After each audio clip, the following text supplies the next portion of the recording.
राजस्थान में खनन और उससे जुड़ी गतिविधियां राज्य की अर्थव्यवस्था का एक महत्वपूर्ण हिस्सा है। राज्य में मेजर व माइनर मिनरल्स और पत्थर की कुल 33,000 से ज्यादा खदानें हैं। खनन और खनिज उद्योग राज्य में 30 लाख से ज्यादा लोगों को रोजगार देता है।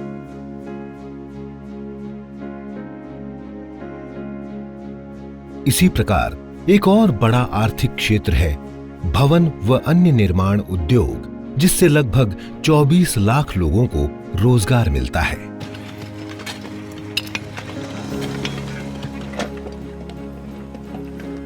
लेकिन इन दोनों क्षेत्रों में काम करने वाले श्रमिकों से जुड़ी एक बड़ी समस्या है ये बारीक धूल, जो फेफड़ों में जमकर सिलिकोसिस जैसी घातक बीमारियों का कारण बनती है। राजस्थान में पिछले कुछ सालों में 11,000 से ज्यादा लोग इस गंभीर बीमारी की चपेट में आए।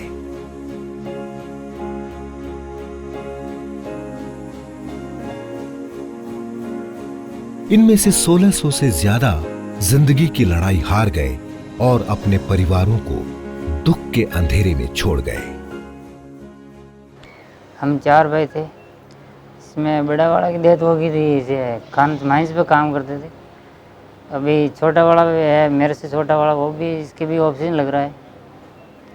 4 भाई है, 4 भाई में 2 भाई ऐसे हो गए थे। गांव में धंधा भी नहीं है ऐसा, भी पेट भरे हो जाती है, कुछ हो जाता है। मेरी ग्राम पंचायत के अंदर 75% लोग जो ये आज और पूर्व में भी खनन का कार्य करने के लिए काशा खाना वगैरह में जाते हैं। इसके अलावा इनके यहाँ कोई रोजगार है नहीं है, इसलिए इन लोगों को सिलिकोसिस की बीमारी लगभग हर घर में एक आदमी पेशेंट मिल जाएगा। ऐसे घर भी हैं जिसमें 4 मेंबर है तो 4 ही सिलिकोसिस से ग्रसित हैं।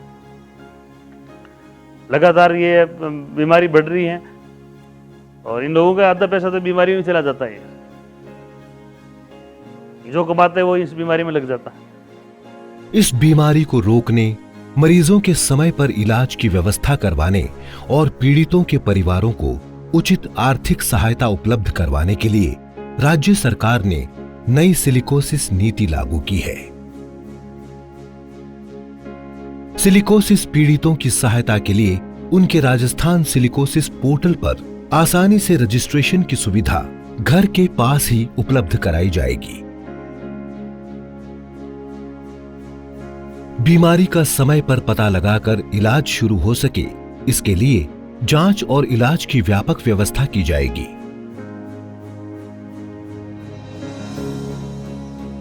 सिलिकोसिस एक लाइलाज बीमारी है, इसलिए इसके इलाज एवं रोगी को अन्य सहायता उपलब्ध कराने से भी अधिक महत्वपूर्ण है इसकी रोकथाम। सरकार द्वारा श्रमिकों की सुरक्षा के लिए खदानों, फैक्ट्रियों और अन्य कार्यस्थलों को धूल नियंत्रण मशीनों और साधनों की व्यवस्था के लिए बाध्य किया जाएगा। सरकार हर स्तर पर सिलिकोसिस के कारण, लक्षण, बचाव और इलाज के बारे में जागरूकता बढ़ाने का भी काम करेगी। इस नीति में न केवल राज्य के निवासियों को, बल्कि राज्य की खदानों में काम करने वाले अन्य राज्य के लोगों और खान से 2 किलोमीटर के दायरे में रहने वाले लोगों को भी शामिल किया गया है। सरकार द्वारा पीड़ित और उसके परिवार को पुनर्वास के लिए दी जाने वाली सहायता राशि 4 लाख से बढ़ाकर 5 लाख की गई है। पीड़ित को निशक्त जन पेंशन और मृत्यु होने की अवस्था में पत्नी को विधवा पेंशन और पालनहार योजना के अंतर्गत मिलने वाले आर्थिक लाभ दिए जाएंगे।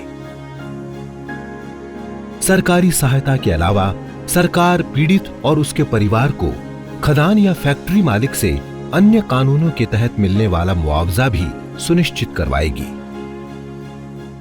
राजस्थान सिलिकोसिस नीति राज्य के इन हजारों लाखों मेहनतकश निवासियों के लिए एक जीवनदायी पहल है और उनके परिवारों के लिए एक सुरक्षित भविष्य का वादा।